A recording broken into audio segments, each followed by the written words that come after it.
the mobility has developed enormously in Europe and other countries, largely thanks to the Erasmus program, which is a European Union project.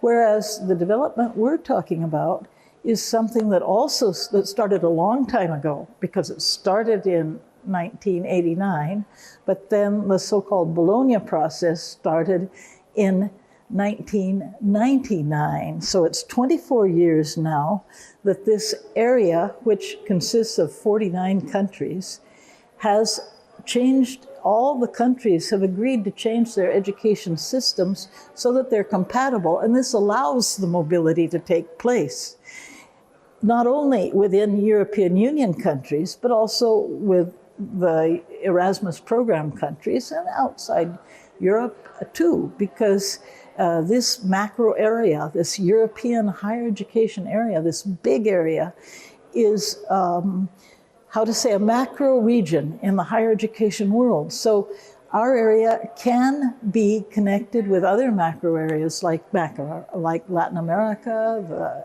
Asian area, the Central Asian area, the African Union, and so forth. And we can communicate. We can tell what studies are being carried out and how and with what results. And this makes it possible to recognize people's studies. This is really important. But this work has been going on now in the Bologna Process area for 24 years. And it resulted in the complete change of the structures of most European higher education systems in order to go to the 3 cycles, to use European credit transfer and accumulation system, which we call ECTS, which is a credit system that our systems didn't have before. And the fact that we have these tools, and also quality assurance, according to agreed principles, the European standards and guidelines, is very, very important, because it means you can trust your partners. And if they certify that a student has done something, why then you know that that's the way it is. And you can also understand more or less how it would fit into your own system. And let me say, I'm a witness to this. Before we did this work, each country had a system that was so different from that of its neighbors that there was no connection.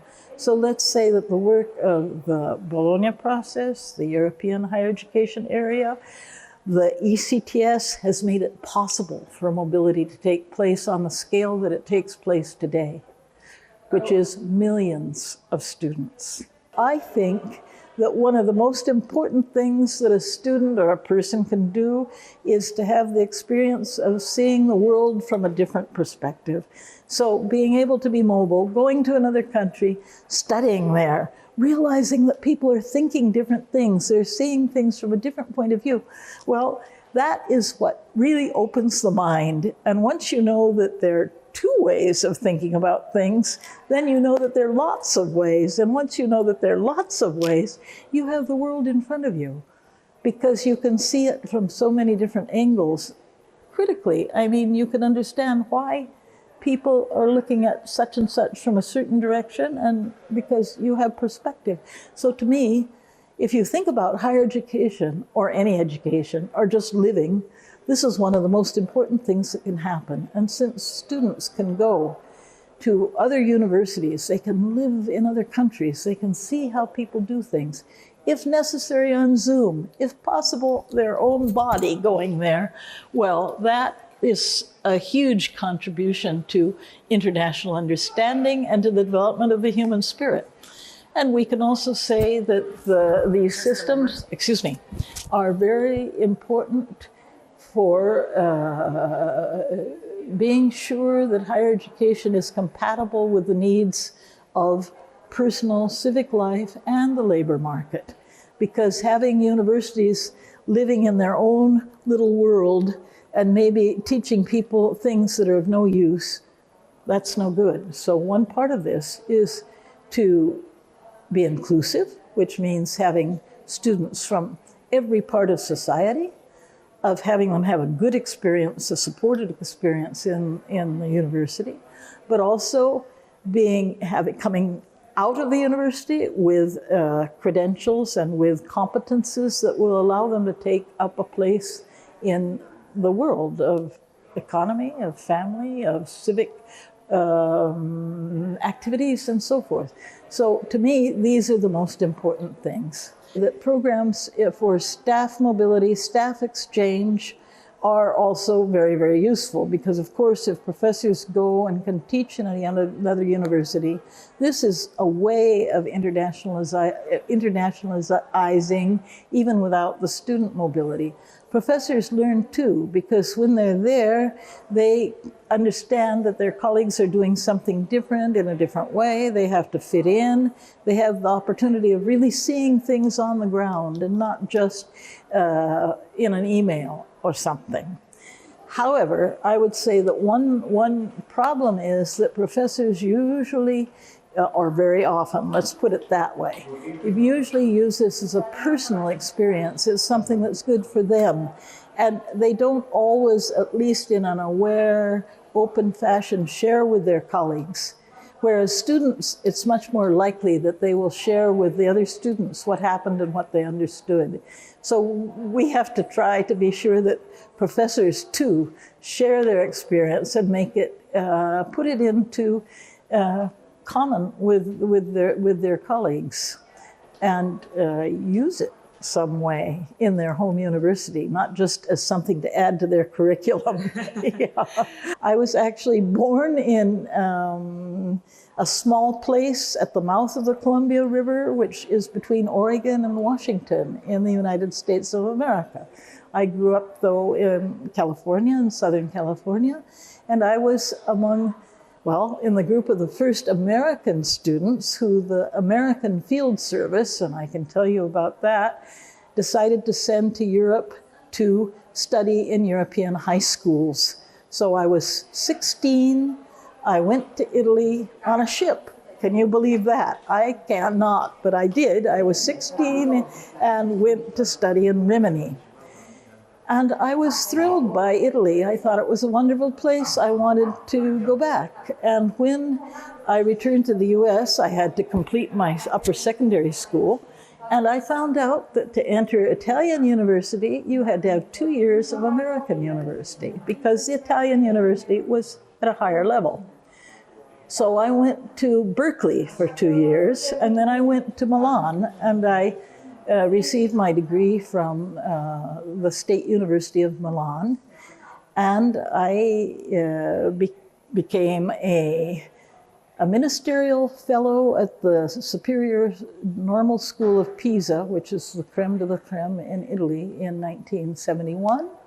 In 1975, I became a professor of the University of Pisa, where I taught Renaissance and early modern history until I had to leave because of my age. But in the meantime, I had started this adventure of higher education reform, and I guided about 20 European projects, including the largest one ever financed by the European Commission for the Humanities, which was a history research network, including 31 countries and 180 researchers.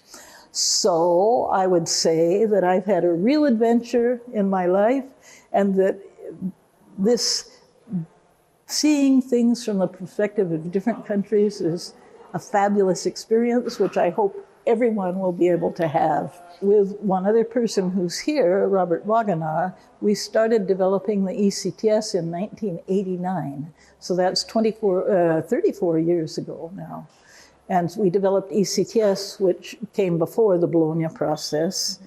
And somehow it was the way that the countries and people understood how different the systems were, because we tried to develop this credit system when European countries did not have credits except a very few. Finland, for example, had them, and the UK had them. Other countries did not. It was a complete revolution.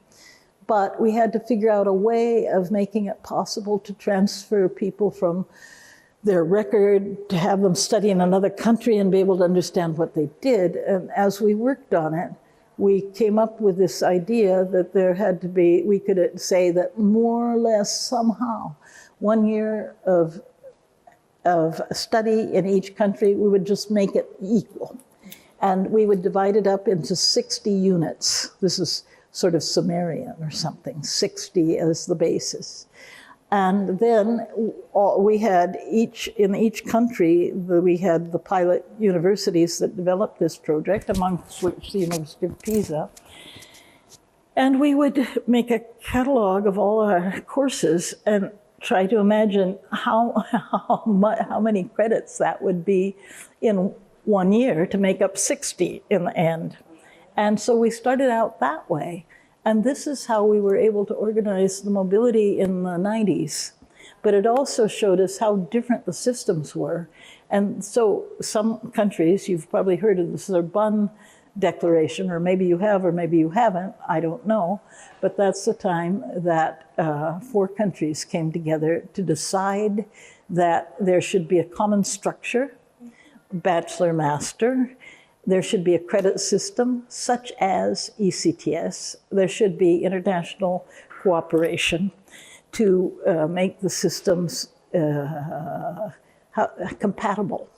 And so then they called for a meeting in Bologna in June of 1999 and invited countries that wanted to join this to come. And they were very surprised, but 29 countries came. So this was much larger than the European Union at that time, which was, we have the economic community, 11 countries, 15. Anyway, there were 29 countries there. And they signed the Bologna Declaration, which says that they would make these radical changes in their systems to cooperate and to be able to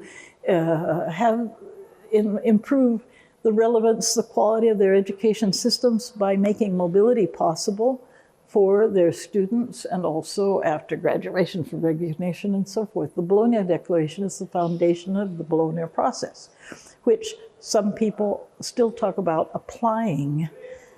But these very key commitments do need to be applied. That is, using the description of the level of a bachelor, of a master, of a doctorate. This is our qualifications framework. Using the credits that include learning outcomes and student workload as a basis for quantifying and determining the contents and the competences that are given by each course module or each program. The Lisbon Recognition Convention that implies that then there are agreements on recognition and the methodology, which are basically very similar to the recent UNESCO Global Recognition Convention. The diploma supplement, to say what's in a diploma, and quality assurance, according to ENCA, which is the organization that came out of the Bologna Process of the of the European quality assurance agencies, among which you're the Romanian ones. Aracis, for example. And let's say that these tools, these developments are going forward insofar as the Bologna area, the Bologna Follow Up Group is the organism that keeps things going between ministerial conferences, because there's only consensus of ministries to make decisions and go forward.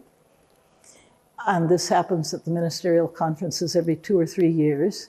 The Bologna Follow Up Group has a large number of working groups, task forces, coordination groups, such as the one where we're meeting here today, which carry on its work on different themes, such as the social dimension, the fundamental values, monitoring what's going on, learning and teaching, just imagine that's important. That's important too. And another working group for me, two of which I am co-chaired now. One is the Bologna Implementation Coordination Group, which looks at peer support methods for all the countries to implement all the reforms in a correct and compatible way.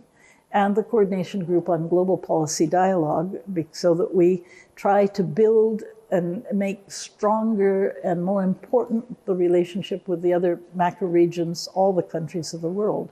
So it's really very exciting. And I think It's quite amazing what has been accomplished. It's also quite amazing what still has to be accomplished. So we are working, and when I say it's a process means that it moves forward. For me, having the very basic things, such as the qualifications frameworks, the proper use of credits, and a quality assurance recognition, these basic things need to all be in place, because if these are really in place, why then all the process of mobility and connection and sharing of the work is easy. And sometimes what we do see today in practice is that even amongst countries that have adopted all the commitments of the Bologna process, maybe in their country it's been done in a slightly different way. So then they say, oh, this country, whereas it should be all smooth. That doesn't mean that someone can just say, well, I now have, here we are in the Agricultural and Veterinary University, I have a certificate from there, and now I want to go practice in the country. There has to be a moment in which whatever credential or curriculum the person has is seen and evaluated. But according to the principles both of Lisbon and the UNESCO Global Recognition Convention, the burden of the proof now is on the receiving institution or country to say, no, you are not allowed to do this. Otherwise, you have to. Whereas before it was more, well, so who are you? Well, I don't know whether we can do anything about this. Whereas today you have to say, yes, of course, unless I can find a substantial difference. But the burden of proof is on the recognizer, not on the person that asks to be recognized. This is a huge change. And of course, it's only possible because the systems are now so much more compatible than they were 35 years ago.